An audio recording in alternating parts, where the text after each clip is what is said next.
AI, בינה מלאכותית. נושא שהפך את העולם מרגליים על הראש, ואנחנו היום ממש נדבר על זה. הנושא שונה מהנושאים שאנחנו מגלגלים כאן בערוץ יוטיוב פוליטיקלי אינקורקט עם סניה סל, באולפן סל סטודיו, וכרגיל יחד איתי בן זוגי היקר דוקטור איגור סלגניק, רופא פסיכיאטר. תישארו איתנו. שלום יקירי. שלום יקירתי.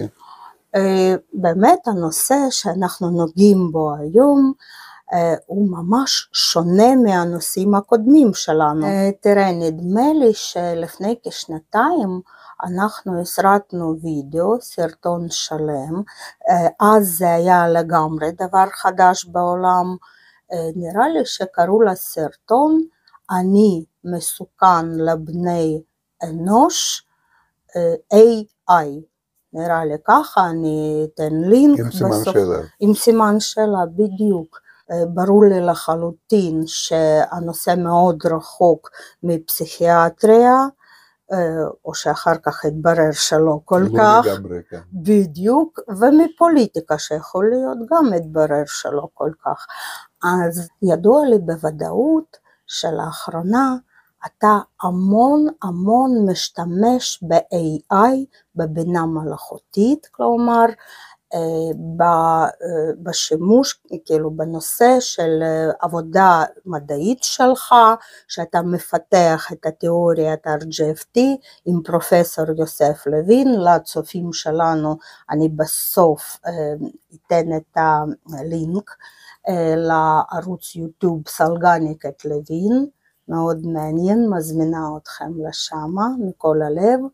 ובוא בעצם נתחיל לא מהדוגמאות, הדוגמאות שימוש אנחנו נשאיר לסוף, וכאן איך אתה רואה את AI, למה הוא הגיע לעולם הזה, זה דבר חד משמעית שלילי או חד משמעית חיובית, או שדבר מתפתח, או שעדיין זה במצב בין לבין, איך אתה רואה המצב של הדבר הזה המוזר נכון להיום? טוב, אני זוכר שעוד לפני 20 אפילו יותר שנים כבר דיברו על AI ודיברו על הפיתוחים בתחום הזה.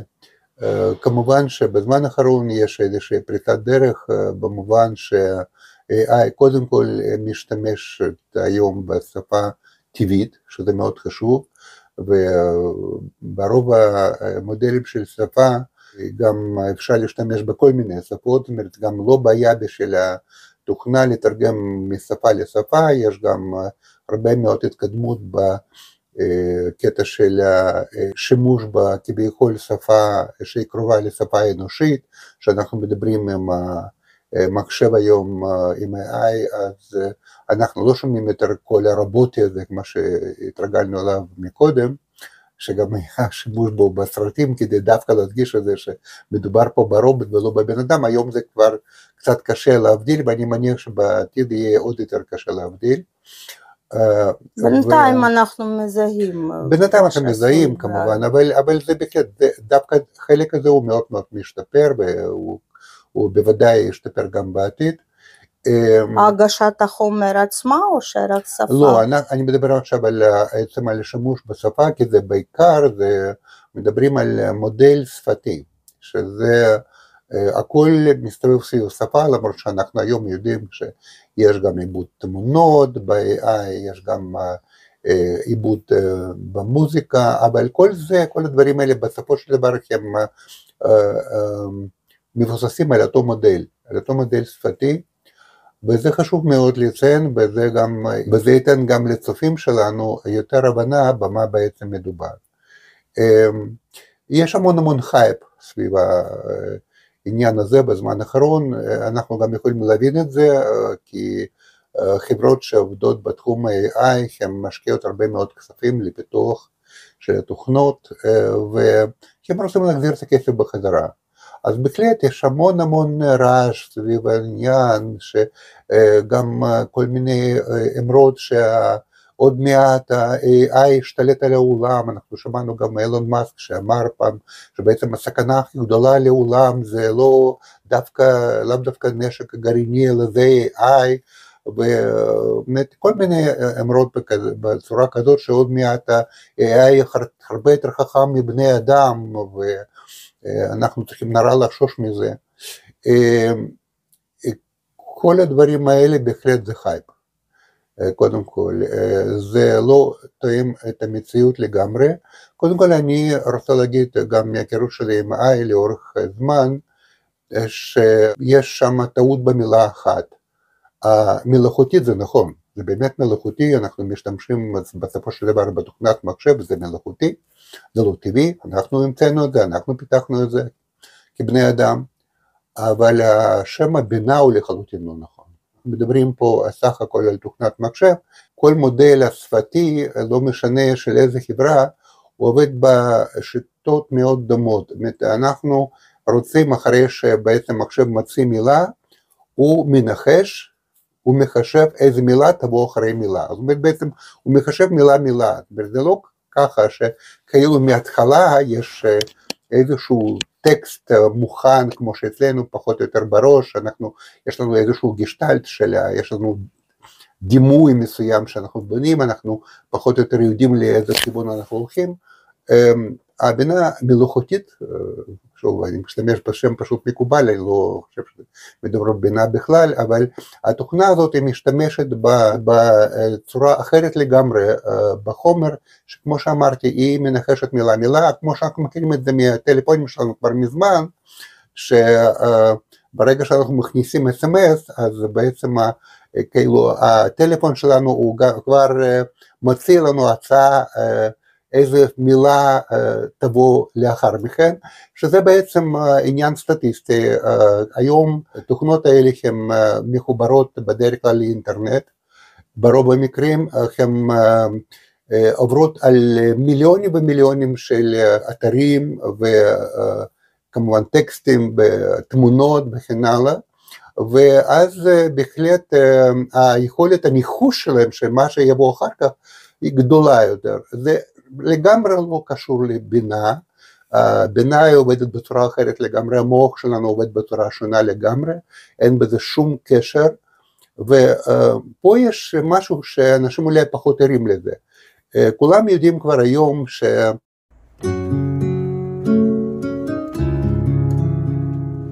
תשובות של התוכנה הזאת, הן הרבה פעמים תשובות לא נכונות, יש שם לזה שהוא מאוד נפוץ, אומרים על חלוצינציות, על הזיות, שבעצם התוכנה ממציאה דברים שלא היו ושלא נבראו, היא לא ממציאה שום דבר, היא בעצם, התוכנה בנויה בצורה כזאת שכל הזמן נותנת משקל מסוים לדבר כזה או דבר כזה, היא גם משפרת עם הזמן, כי היא לומדת מהרבה מאוד מקורות כמו שאמרתי, ובגלל זה אנחנו רואים בהחלט שיפור ביכולת של התוכנה, אבל יש דבר אחד שלא ישתנה, לפחות במודל הזה שקיים היום, וזה כל הגוונים של AI, היום משתמשים, כל החברות משתמשים פחות או יותר, משתמשות באותו מודל, שזה ניחוש, כמו שאמרתי, של המילה הבאה, שאם המודל הזה יישאר, גם התכונה הזאת של ההזיות, המצאה של דברים לא נכונים, היא תימשך. גם בעוד 10 שנים, בעוד 15 שנים, קרוב לוודאי שהתשובות יהיו אולי יותר מדויקות, אבל בכל מקרה אי אפשר לסמוך עליהן. תמיד צריך לבדוק את זה. בדיוק, איגור, אז בוא תבטיח לספר לנו יותר קרוב לסוף, אז תישארו איתנו. היה לך כבר חולה בפרקטיקה שלך, כאילו נכנס לחדר מיון חולה שממש השתגע, כאילו תוך כדי שימוש בבינה מלאכותית. אתה מבטיח לנו לספר את זה? כן, אני יכול לספר את זה, כמובן אני אפילו לא אגיד, מדובר בחולה או בחולה, כל הפרטים הם כמובן לגמרי יכול עכשיו? שונים, אני יכול לספר את זה פחות או יותר, אני גם יכול במקביל, אולי לפני שאני מספר על המקרה הזה, להגיד שעל הדברים שהם ידועים כבר, שאנחנו יודעים כבר שברשתות החברתיות יש מצד אחד אנחנו יודעים שכמעט כל אחד משתמש ברשתות האלה, מצד שני יש פה הרבה מאוד סכנה. שבן אדם הוא יודע מה הוא עושה, אז הוא משתמש בזה בצורה משכילה ונכונה. ברגע שבן אדם יש לו איזושהי בעיה נפשית, פה מתחילה בעיה. וזה גם קשור לאלגוריתמים של הרשתות חברתיות. ברשתות חברתיות האלגוריתם הוא בנוי בצורה כזאת שברגע שאתה מציע איזשהו סרטון ואחר כך עוד סרטון באותו נושא, אלגוריתם קולט שבעצם זה התחום התעניינות שלך, והוא מתחיל לספק לך יותר ויותר דברים בתחום הזה. עכשיו, אם מדובר נגיד באיזשהו סרטון מדעי, או סרטון ידע כללי וכן הלאה, ואתה רואה עוד דברים ועוד דברים ועוד דברים, סך הכל זה דבר חיובי. ברגע שמישהו נגיד חושב שהעולם הוא כבוש על ידי חייזרים, אנשי ליטאה, שהם נמצאים בכל מקום ונראים כמו אנשים, אז הוא ימצא סרט כזה ביוטיוב, כי ביוטיוב אתה יכול למצוא כל דבר, אתה יכול לכתוב... בקיצור הוא זורם איתך, לא משנה מה הבסיס. לא רק זה, הוא מספק לך יותר ויותר חומרים, שהם בהחלט קשורים לנושא הזה, ועוד פעם צריך להדגיש שלמרות שיש כללי שימוש נגיד ביוטיוב, וגם ברשתות חברתיות אחרות, אבל בן אדם עם כל מיני הפרעות, או נפשיות, או בן אדם שהוא בכוונה מייצר איזשהם תכנים מאוד מניפולטיביים ואולי מזיקים, שהמטרה שלהם לפגוע דווקא באנשים, אבל בצורה כזאת שעדיין עוד לא להפר את הכללים של הרשת, שהרשת לא תעשה קאנסלינג, לא תבטל אותו, אז הוא יכול לספק את התכנים האלה, ויש הרבה תכנים כאלה ביוטיוב וגם ברשתות אחרות. וברגע שבן אדם הוא מתחיל להיכנס לתכנים האלה, הוא יקבל יותר ויותר תכנים כאלה. הבנתי, אז השאלה פה, מי משתמש בבינה מלאכותית? בוא נחזור לאותו חולה. אז בעצם היו לו הפרעות אישיות מההתחלה, או שזה היה בן אדם נורמלי לחלוטין, התחיל להיכנס לעומק, והשתגע ככה תוך כדי שימוש. איך זה, מה הדינמיקה הייתה פה? בפסיכיאטריה, עניין של הנורמה זה דבר מאוד יחסי, זאת אומרת, קשה מאוד לדבר על זה, ואנחנו לא יודעים מה היה עם בן אדם. קרוב לוודאי שהיו איזשהם סימנים מוקדמים לפני כן, אבל בסופו של דבר זה לא התבטא, בן אדם איכשהו תפקד, בן אדם איכשהו ניהל את החיים שלו, ואחר כך הוא התחיל להשתמש בבינה מלאכותית, נגיד באחד מהתוכנות של תכונה מלאכותית, ויש, כמו שאנחנו יודעים, יש גרסה חינמית, ויש גרסה שהיא בתשלום. ובהתחלה הוא השתמש בגרסה חינמית שיש לה יותר מגבלות, אחר כך הוא באיזשהו שלב הוא עבר לגרסה בתשלום, ושם יש עניין שקוראים לזה סוכן אישי, שהוא בעצם כאילו מנהל את הדברים שלך, אתה מספק לו כל מיני פרטים מהחיים האישיים שלך, אז הוא כאילו מכוון מחשבות שלך? לא, הוא לא מכוון מחשבות שלך, הוא כאילו נכנס לעניינים שלך, וכביכול המטרה שלו כביכול לעזור לך. אבל הוא יכול גם שאלה, מה בעצם, איזה תכנים אתה מספק לו. אם אתה מספק לו תכנים, שהם תכנים, בוא נגיד, במובן הרחב, קצת שונים, משונים, אולי אפילו מוזרים, אז הוא התחבר לזה, והוא התחיל בעצם, התוכנות האלה בדרך כלל בנויות בצורה כזו כדי לסתור מה שאתה אומר, הן בדרך כלל הולכות איתך. אז מצד אחד זה מאוד נעים, לפחות מישהו בעולם הזה מסכים איתך. מתייחסת אליך, כן, מתייחסת אליך בצורה מאוד מכובדת, כביכול, כמובן שזה הכל דבר לגמרי מלאכותי, ואין בזה שום התייחסות, זה הכל מדובר בתוכנה ואיך היא בנויה, אבל היא באמת בנויה בצורה כזאת שלא תסתור מה שאתה אומר. מצד אחד זה נעים. לא תפסול גם. לא תפסול את זה, ומה שבהחלט יכול לקרות, שברגע שאתה מדבר על משהו מאוד מוזר, נגיד אם יש לך כבר הפרעה נפשית,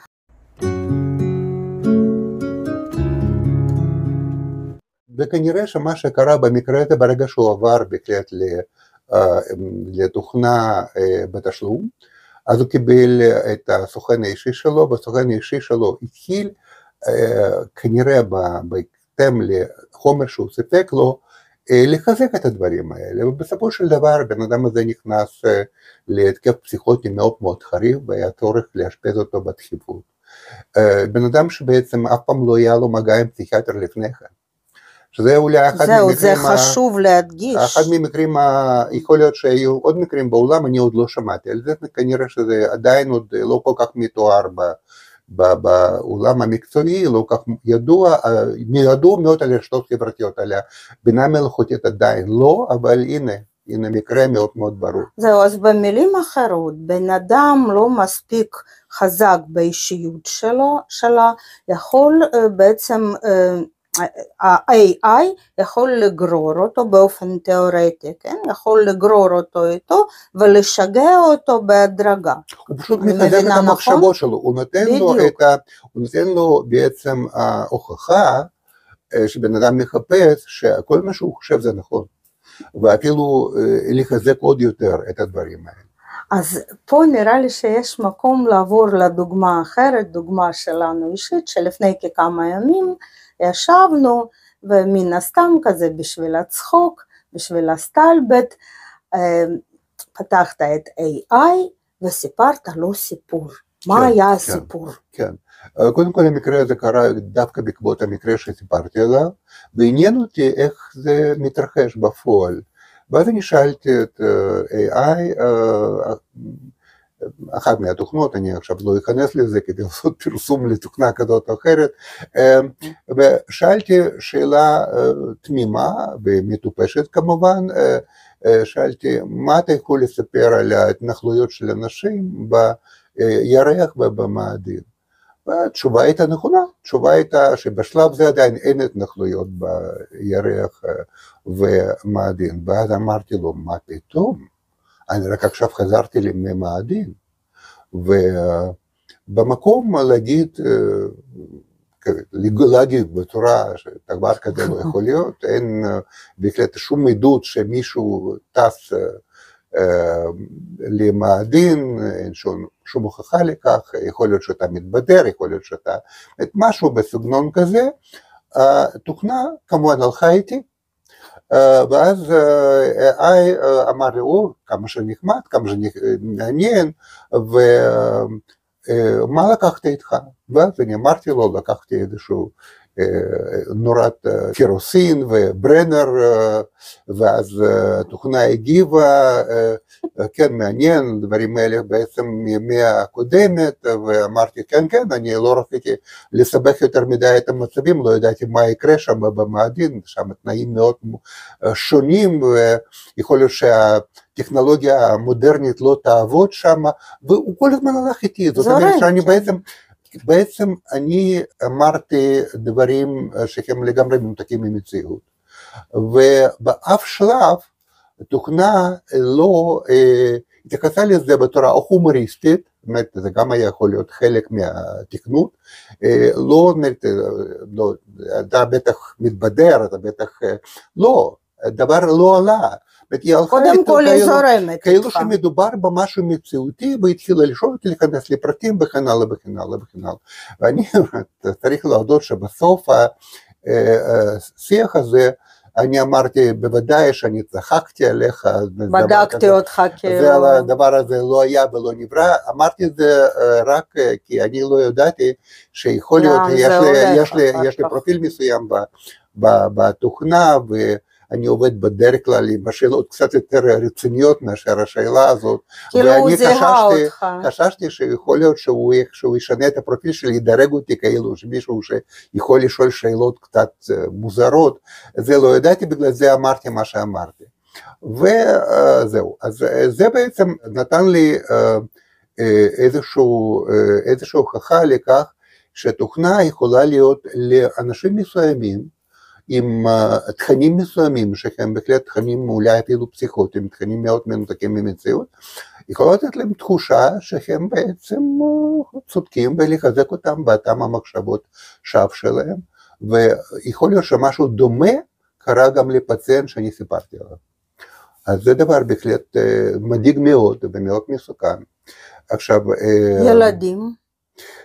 גם ילדים, זאת אומרת, אנחנו לא יודעים איך הדברים האלה ישפיעו על ילדים, כי ילדים יש להם יכולת נהדרת לפנטז. מדמיינים, כן. לדמיין כל מיני דברים, ובמקום בהחלט לתקן, או לפחות לעצור אותם על המקום. להעביר לפחות קצת, כמו שנגיד עם בן אדם מבוגר, ושקול היה מדבר עם הילד, הוא כמובן היה מתבדר איתו, והיה איכשהו מחזיר אותו למציאות, והיה עושה מזה צחוק וכן הלאה. התוכנה עדיין לא מסוגלת. התוכנה לא תעשה את זה. היא תלך עם אותם התכנים, ויכול להיות שבהחלט אם לילד יש איזושהי בעיה אפילו קטנה נפשית, יכול להיות שזה ילך לכיוון של חיזוק של ההפרעה, וזה דבר מאוד מסוכן. אז חד משמעית, קודם כל צריך ללמד, להשתמש בבינה מלאכותית את הילדים, את הדור הבא שלנו, ודבר השני, זה מאוד מאוד תלוי מי משתמש בתוכנת AI ואיך משתמש, וזה מאוד חשוב לא לפספס את הבן אדם, כי לפסיכיאטריה זה בוא נגיד ממש לא עוזר. אז מכאן בוא נעבור לדוגמאות, כי הבטחנו לצופים שלנו דוגמאות. יש דוגמה אחת חיובית, כאילו ניסיון בוא נגיד אחד חיובי בשימוש ב-AI, וניסיון אחד שלילי לגמרי. שתי דוגמאות האלה, שתי ניסיונות האלה במקביל, ממה תתחיל? כן, אולי אני דווקא אתחיל עם הדוגמה החיובית. הדוגמה החיובית היא בהחלט הייתה שאני הייתי צריך לכתוב איזשהו מכתב למישהו, שהיה שם איזשהו סכסוך כספי, היה צריך בהחלט לסדר את זה, ואני כתבתי מכתב בעברית. תכתובה די עסקית ופורמלית, בוא נגיד. כן, ואחר כך אני בכל זאת אני שאלתי את עצמי, אולי כדאי לערב את התוכנה להשתמש בה, ואני עשיתי את זה דרך התוכנה. לשפר את הנוסח. ואז בעצם יצא מכתב של רוטין. עם המושגים הפורמליים מאוד וכן הלאה, ובסופו של דבר אני בהחלט קיבלתי מה שאני רציתי. זה בעצם הייתה דוגמה החיובית, כן. בוא נעבור לשלילית. הדוגמה הפחות חיובית דווקא, ואני חווה את זה כל הזמן, כי אני משתמש גם בעבודה מדעית שלי הרבה ב-AI, ש-AI עושה כל כך הרבה טעויות, כל כך הרבה שגיאות, בהרבה מאוד מקרים חוזר את המשגיאות, שוב ושוב, שקודם כל אני רוצה להגיד שיש את העניין של אנשים שמשתמשים ב-AI, מכירים את זה של פרומפט, להגדיר דברים מסוימים בצורה מסוימת, ממש כמו תכנות במידה מסוימת, כמו תכנות מאוד יחסי, אבל בכל זאת זה מאוד דומה קצת לשפת תכנות, צריך להשתמש בדברים מסוימים כדי להביא את ה-AI לכיוון כזה או אחר, אני גם עושה את זה. ואני גם משתמש בהחלט בהרבה מאוד דו-שיח ותיקון של התוכנה וכן הלאה, ואני רואה שתוכנה היא מלאת באגים, היא בהחלט, ואני לא מדבר על תוכנה מסוימת, אני מדבר על כל מיני... בקיצור אתה עוקב אחריו בצורה מאוד רצינית. לא, אני משתמש במספר, אנשים שיודעים דבר, הם יודעים, תוכנות, בוא נגיד, יותר נפוצות, יותר ידועות, זה ג'מיני, יש את כמובן את קו-פיילוט, ויש את צ'אט GPT, ויש את הקלוד, ויש גם תוכנות אחרות, מכירים את זה, אני משתמש בכולם פחות או יותר, אני גם משתמש בהם ליצירה של גרפים, של דיאגרמות וכן הלאה, והניסיון שלי הוא לא טוב. ניסיון שלי לא טוב, זאת אומרת, אני במה הוא לא טוב?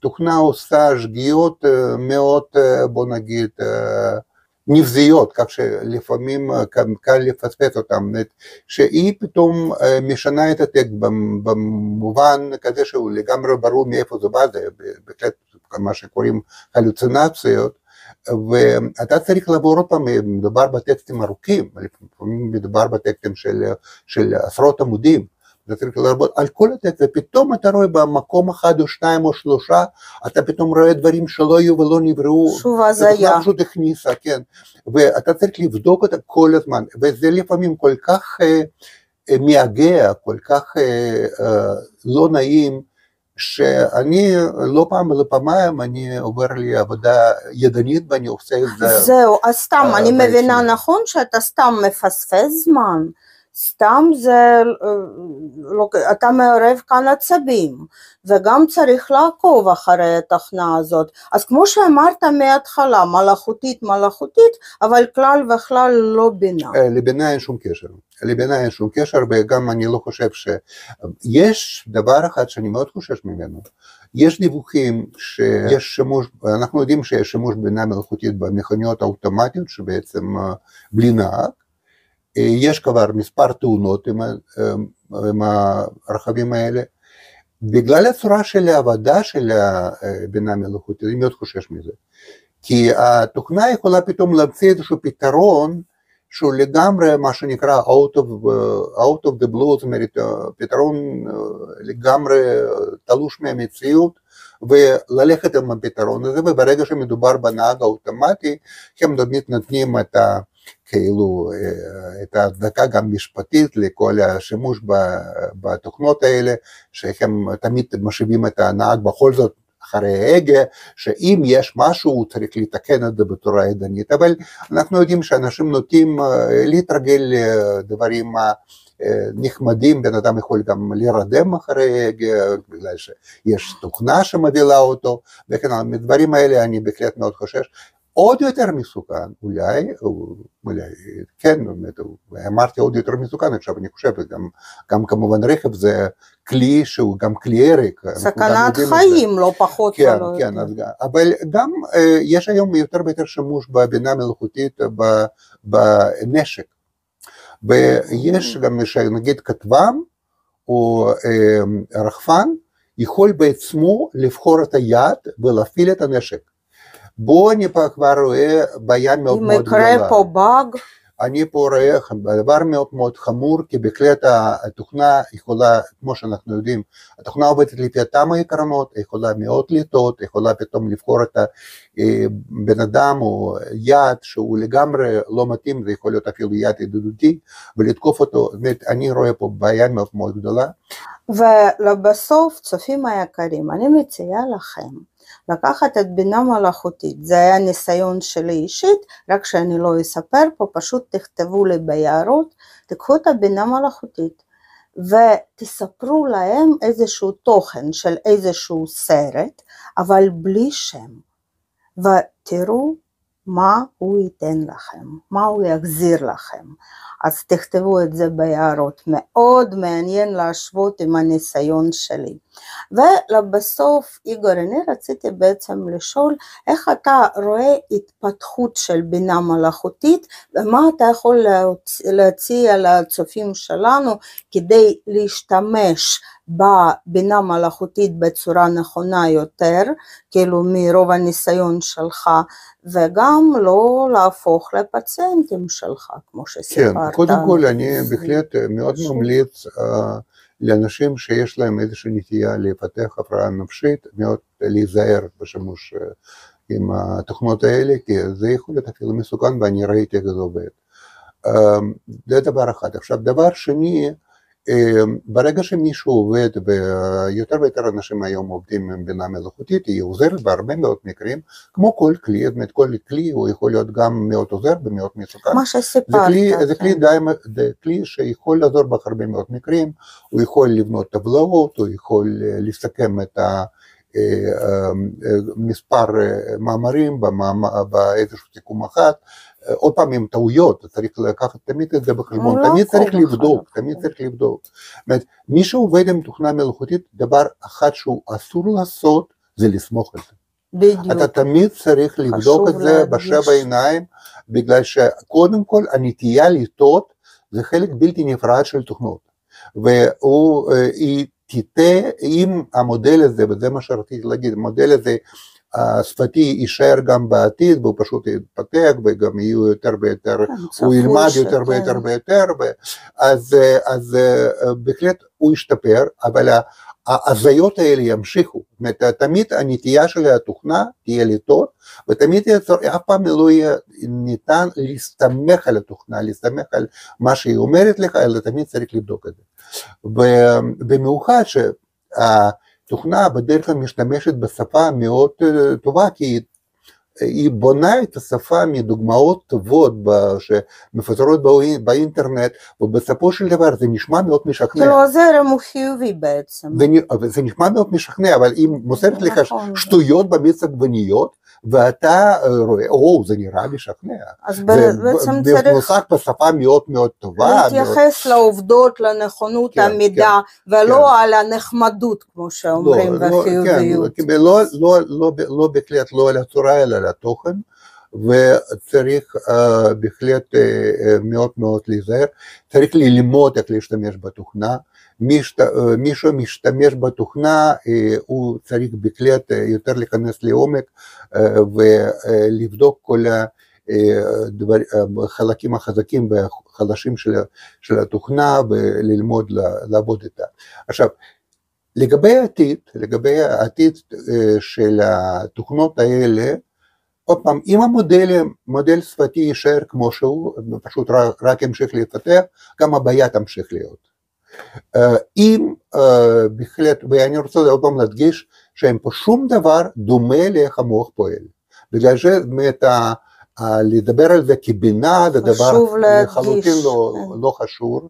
בינה מלאכותית, לא בינה, וחלילה לא מוח של בן אדם, מאוד חשוב להדגיש. היא גם לא תהיה יותר חכמה מבן אדם, פשוט משתמשת במאגרי מידע, ובמהירות גבוהה יותר מבני אדם, אבל משתמשת בזה בצורה, בוא נגיד ככה, לא חכמה. וחוכמה אין שם יש סך הכל רק אלגוריתמים והרבה הזיות והרבה טעויות.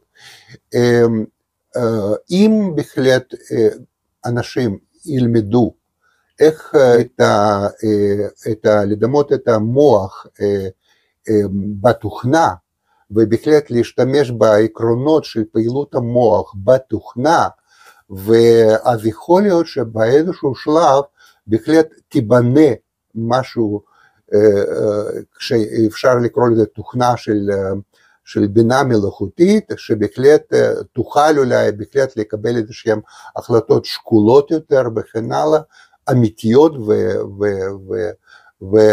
וגם יצירתיות. היום זה בלתי אפשרי, היום כל עניין הזה יצירתי כביכול, שהתמונות האלה של התוכנה מייצרת וכן הלאה וכן הלאה, זה כל לא קשור ליצירתיות בשום פנים באופן, זה פשוט איזשהו דבר אקלקטי שהתוכנה תופסת כל מיני דברים, כל מיני אלמנטים מכל מיני מקומות, מייצרת משהו שנראה כמו יצירה, אבל זה כמובן לא.